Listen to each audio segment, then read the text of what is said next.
नौजवान था और यतीम भी था। शौक बन गया दीन पढ़ने का। महल्लेदार इलाके वाले कहने लगे कहाँ से कमाएगा, ना बाप है, ना माँ है, ना घर है, कहाँ से। हजरत रूमी कहते हैं नौजवान ने जंगल में झोंपड़ी लगा ली। वहाँ वो सुबह मदरसे जाता, शाम को जंगल में रहता, वहाँ अल्लाह अल्लाह करता, सबक याद करता। एक दिन बादशाह की बेटी रास्ता भूल गई, जंगल में आई सहेलियों के साथ, बॉडीगार्ड भी साथ थे पर रास्ता भूल गई। खोती खोती शाम हो गई, ऐसी खोई कि जब रात गहरी हो गई तो आके उस नौजवान के पास रुकी और चिल्लाने लगी। शेर के दहाड़ने की आवाज आती है, भेड़िए के बोलने की आवाज आती है। नौजवान अकेला, सहेलियां बिछड़ गई, गार्ड बिछड़ गए। कहने लगी मैं परेशान हूँ, मुझे जगह मिल जाएगी। नौजवान कहता मैंने शहजादी देखी और मुझे भी पता था कि घर एक ही है और आग को अंदर से दरवाजा भी बंद करना पड़ता है, जंगल जानवर भी आ जाते। कहते मेरी छोटी सी कुटिया में, झोंपड़ी में वो आई, रो के कहने लगी सहारा कोई नहीं, अगर मैं पीछे निकलूंगी तो भेड़िए खा जाएगा। कहते मैंने उसे जगह दे दी। अकेली औरत, चिराग जल रहा है, सबक याद कर रहा हूँ। मेरे नबी पाक ने फरमाया जहाँ मर्द औरत अकेले हो तीसरा शैतान होता है। और शहजादी, वो बच्चा कहता है सबक याद करता रहा सारी रात। वो बच्ची को कहा सो जा, पर वो कहती है नींद मुझे भी कहाँ आई।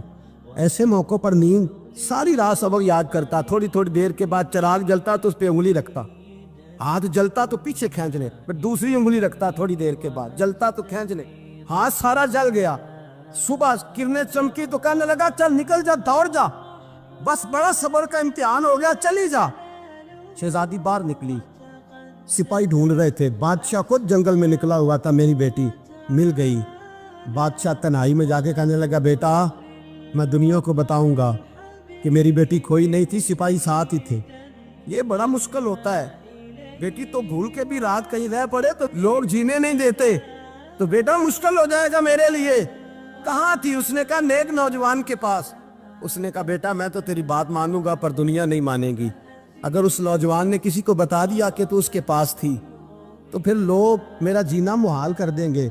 बेटा मैं मर जाऊंगा, मेरी मजबूरी ये है कि वो कहीं राज ना उगल दे वो नौजवान, उसे कत्ल करना पड़ेगा। औरत ने मिन्नतें की, उस बेटी ने कहा मेरे मौसम को मारोगे, रोई। और वो कहने लगा मैं बादशाह हूँ, मेरा अपना विकार है, मैं उसको छोड़ नहीं सकता। गिरफ्तार कर लाए सिपाही। वक़्त तय हो गया सजा का। अकेले कारकोठरी में रखा गया, जो उसके खास एतबार वाले थे उनकी ड्यूटी लगाई। बादशाह ने बुलाया, पहले बिलम आया। औरत कहने लगी, बेटी कहने लगी एक दफा तो बुलाओ ना, एक सवाल बस पर्दे में रह के पूछना है और फिर जो आपका जी चाहे, मेरे मौसम को मारना तो है, तो मर्जी आपकी। सामने खड़ा किया, नौजवान पर्दे के पीछे, औरत खड़ी हो गई। बादशाह बीच बैठ गया। बीबी कहने लगी सारी रात बेदार मैं भी रही, सोया तू भी नहीं। वो जो तू चिराग के करीब हाथ लगा के जलाता था वो समझ नहीं आई। नौजवान रो पड़ा, कहने लगा क्या करूं, मैंने रसूलुल्लाह का दीन पढ़ा है, क्या करूं, मैंने हुजूर का दीन पढ़ा है। मैंने पढ़ा है कि जानी को सबसे नीचे दोज़ख के सबसे निचले दर्जे में जलाया जाए, उसे जहन्नमियों का पीप और रेशा पिलाया जाए, कंद खिलाया जाए। ये रवायतें पड़ी हुई थी। थोड़ी थोड़ी देर के बाद शैतान मुझे कहता था बदकारी कर ले। मैं अपना हाथ उसी वक्त जब शैतान मशवरा देता तो मैं आग पे करता। मैं कहता अगर ये बर्दाश्त हो गई तो वो भी हो जाएगी। जब हाथ जलता तो मैं समझ जाता नहीं तुझसे तो ये नहीं बर्दाश्त होती तो वो कैसे होगी। फिर मुझे शैतान मशवरा देता कोई देख नहीं रहा, तू बुलाने नहीं गया, खुद आई, मैं दूसरी उंगली लगा देता। मैंने हाथ जलाया और मैं समझ गया जब छोटे से चिराग की इतनी सी शमा की आग नहीं बर्दाश्त होती तो दोज़ख कैसे बर्दाश्त होगी। कहता मैं बाज आया। बादशाह ने ये कहानी सुनी, लफ्ज सुने तो चीख मार के रोया।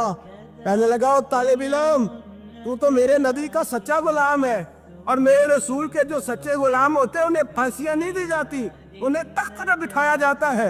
अब तुझे सजा नहीं होगी बल्कि मैं अपनी बेटी का निकाह तेरे साथ करूंगा और मेरे बाद इस सल्तनत का बादशाह भी तू ही बनेगा। अब वो नौजवान वहां नारे लगा रहा है, कहता लोगों तुम मुझे कहते थे दीन से क्या मिलता है, दीन से तो अल्लाह तख्त ताज भी अता फरमा देता है। अगर नौजवान शर्मो हया वाले बन के रहे अल्लाह सारी इज्जतें दे देगा। देखे ना अल्लाह के फजल से इज्जत मिलती है और जब कोई इज्जतदारों जैसा काम ही ना करे। एक बात और अर्ज करनी है पर वक्त थोड़ा रह गया। जवानों, मैं ना जब कभी परेशान होता हूँ ना तो मैं ये वाली बात खोल के पढ़ता हूँ वाला। ये बात ढारस बनाती है, ढारस توانائی دیتی ہے, پورا مضمون باندھا ہے. اعلیٰ حضرت کہتے ہیں بہروپیہ تھا, مداری, روپ بدل بدل کے دکھایا کرتا تھا, بادشاہوں سے انعام لیتا تھا. ایک دن اورنگزیب عالمگیر کے پاس آ گیا, کہنے لگا میں روپ بدلوں گا, اگر آپ پہچان نہ سکے تو میں انعام لوں گا. آپ نے فرمایا میں کوئی ایسے ویسا بادشاہ نہیں. کہا مجھے دھوکہ دینا مشکل ہے. کہا نہیں, میں روپ بدلوں گا. حضرت اورنگزیب عالمگیر بڑے نیک بادشاہ گزرے, بڑے پرہیزگار. وہ بہروپیہ کہنے لگا میں روپ بدلوں گا, آپ نہیں پہچان سکیں گے. فرمایا چل جتنا تیرے اندر زور ہے لگا لے.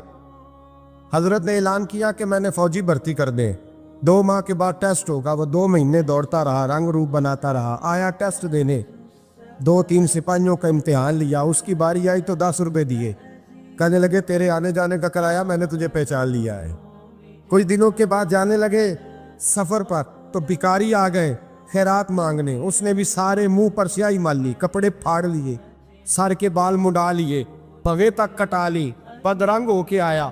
کاسا آگے کیا تو حضرت نے 10 روپے ڈالے. کہنے لگے تیرے آنے جانے کا کرایہ میں نے پہچان لیا ہے. کچھ دن گزرے تو ٹیچر کی ضرورت تھی. اس نے مونچھیں بڑی کر لی, داڑھی نکلی لگا لی, سر پہ جنا کیپ پہن لی, ایک شیروانی لے لی اور ہاتھ میں چھڑی پکڑ کے آیا. کہنے لگا میں استاد ہوں, 2-4 بندوں کا امتحان لیا, اس کی باری آئی تو 5 روپے دیے, 10 روپے دیے. کا تیرا کرایہ میں نے پہچان لیا. 2 سال گزر گئے. وہ جب بھی آتا حضرت پہچان لیتے.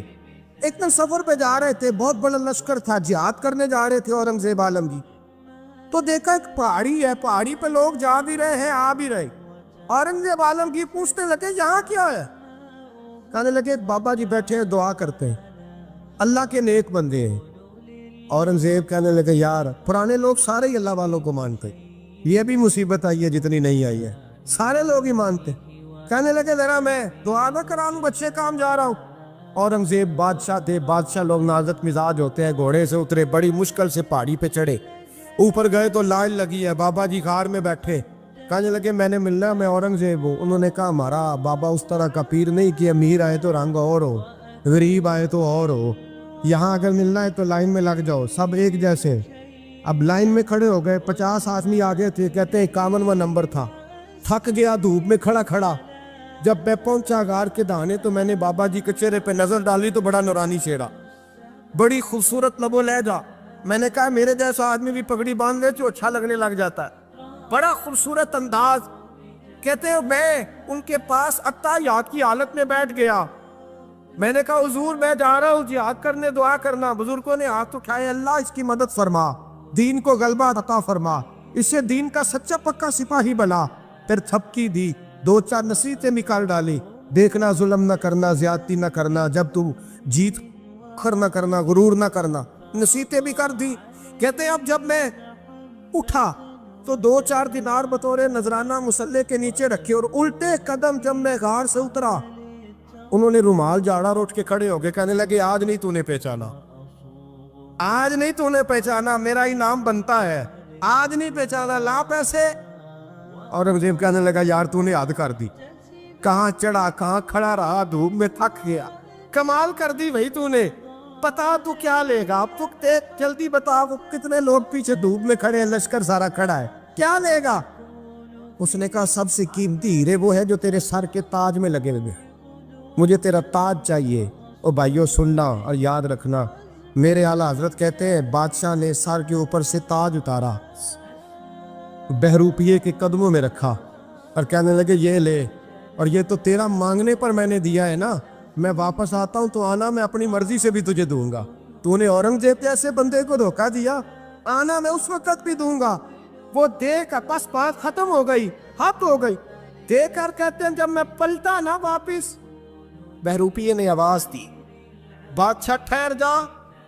تو میں نے پلٹ کے دیکھا تو کہنے لگے یہ اپنا تاج لے جا, اٹھا اور لے جا. میں نے کہا 2 سال بیت گئے تجھے محنت کرتے, آج قابو آیا تو لے جاؤ. کہنے لگا لے جا, مسئلہ سمجھ میں آ گیا. میں نے کہا مجھے بھی تو سمجھانا.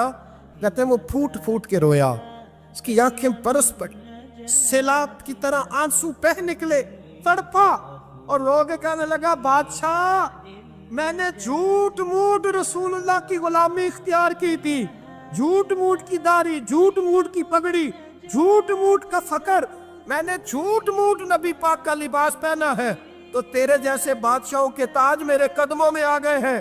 अगर मैं सचमुच रसूलुल्लाह का गुलाम बनूंगा तो अल्लाह क्या कुछ अता फरमाए, अल्लाह कितनी नेमतों से नवाजेगा। मेरे आला क्या फरमाते हैं, आला हज़रत फरमाते हैं फरिश्ते भी करते हैं ताज़ीम मेरी।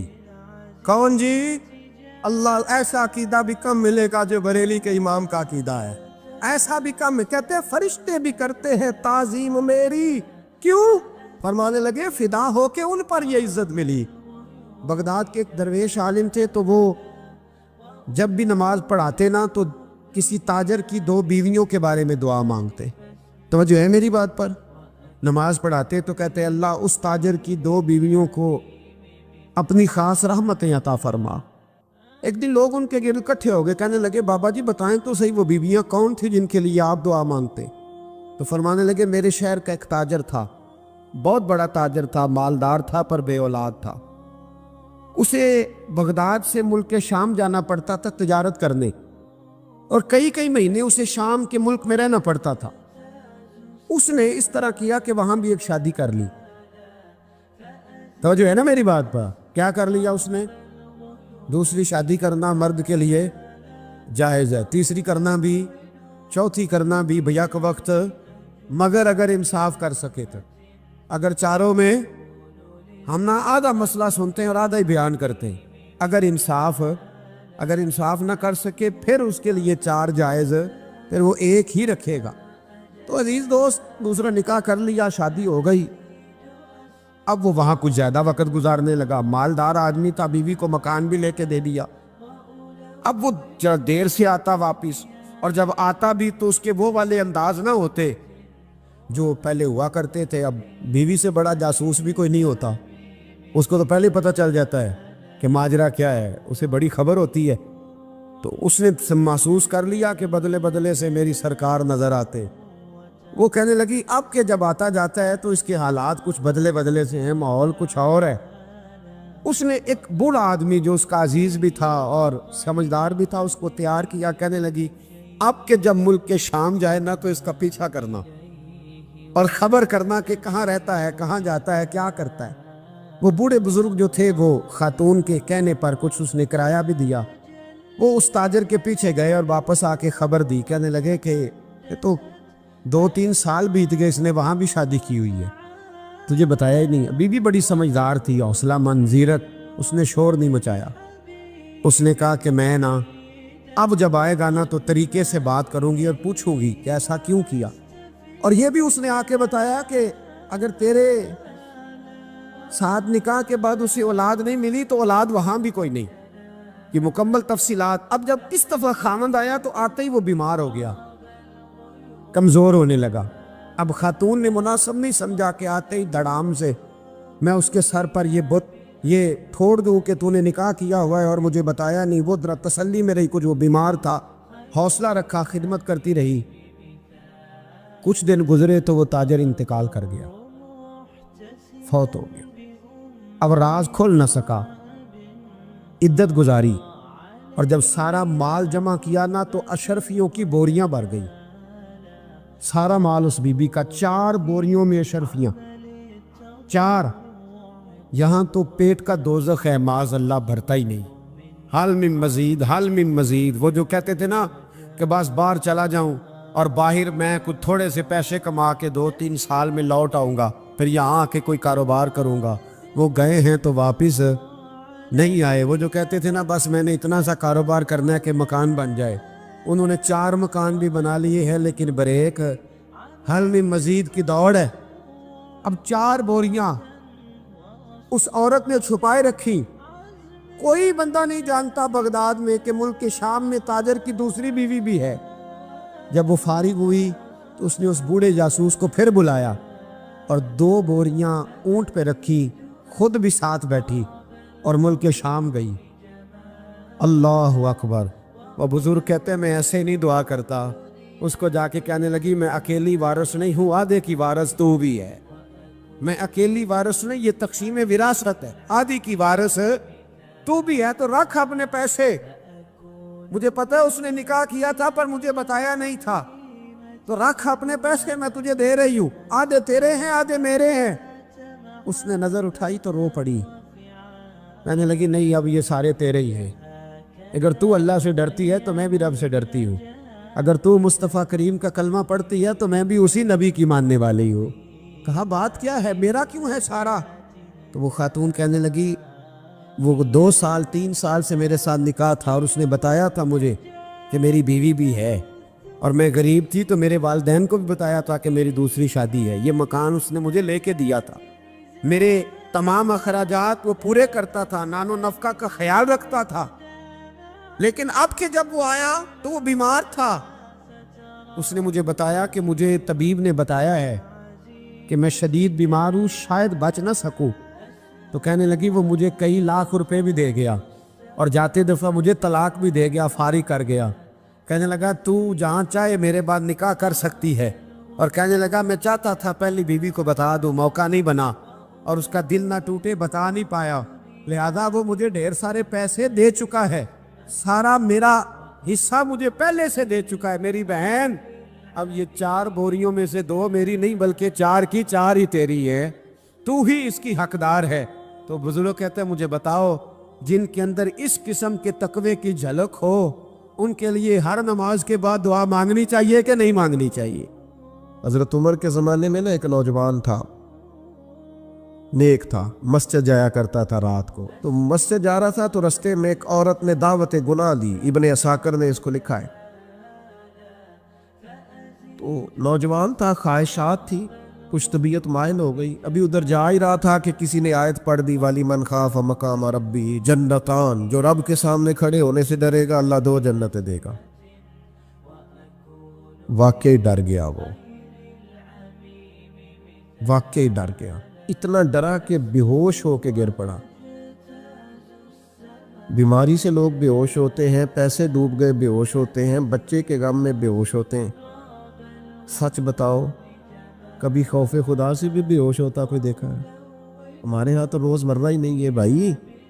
और बड़ी बातें हैं बेहोश होने की, डरने की, गश खाने की। बेहोश होके गिर पड़ा, बूढ़े बाप को किसी ने बताया बच्चा बेहोश पड़ा है, उठा के घर लाए, घर ला के कहा बेटा क्या हुआ? नौजवान है, चढ़ती जवानी है, पर पाकीज़ा बड़ी है। कहने लगा अब्बा जी, गुनाह की तरफ चला गया था, पर मैंने आयत सुन ली, जो अल्लाह के सामने खड़े होने से डरेगा रब 2 जन्नतें देगा। मैं डर गया था, रब वाकई 2 जन्नतें देगा। बाप रो पड़े, अब्बा जी की आंखों में आंसू आए और कहा पुत्र अल्लाह बड़ा मेहरबान है, उसके वादे सच्चे हैं, वाकई 2 जन्नतें देगा। उसने फिर एक चीख मारी और इस तरह की मारी कि उसकी रूह ही परवाज कर गई, रूह ही परवाज कर। कुश्तगाने खंजरे तस्लीम रा, इश्क की खंजर से कत्ल हो गए लोग। सुबह हजरत उमर को पता चला कि उन्होंने तो रात जनाजा भी पढ़ दिया, तदफीन भी कर दी। जनाब उमर फरमाने लगे इतना नेक नौजवान खौफे खुदा से दुनिया से चला गया, मुझे क्यों नहीं बुलाया, मैं जनाजा पढ़ता। फारूक आजम फरमा रहे, मेरा शौक था मैं उसका जनाजा पढ़ता। का हुजूर